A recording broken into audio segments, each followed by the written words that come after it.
Cool news now. Activist investor Nelson Peltz has won a seat after all on Procter & Gamble's board. Peltz wants to divide the company into 3 branches of efficiency. Dan Monk joined us now from WCPO.com. He's been following the story since its really inception over the summer months. Can we go back? This is a 180 from October when P&G said they were 6 million votes against Peltz. Now he is what, 0.0016% of a win. 42,780 shares. That's the margin of victory.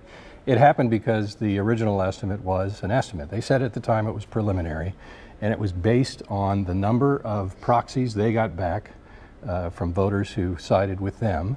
But what they didn't know was how many proxies Nelson Peltz got back. They didn't know that till yesterday. So P&G made an estimate at the time. Turns out it was 6 million shares wrong. The company, the current leadership, has not been shy. They don't want this guy on the board. Right. Do they challenge this result?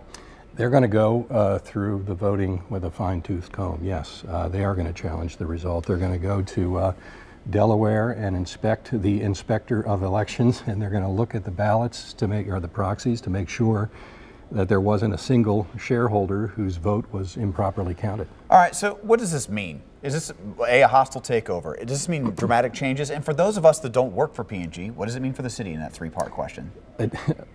In the short term, it doesn't mean a lot. As a matter of fact, P&G has already started to change in response to the investor pressure that they felt during this proxy campaign. So anytime 1 billion shares vote against you, you're going to listen. And yesterday, P&G announced an acquisition. They spent $100 million to buy a company that sells deodorant online. Mm-hmm. This is exactly the kind of acquisition that its competitors have been making in recent years, and it was an issue when Peltz, staged his campaign, his proxy fight.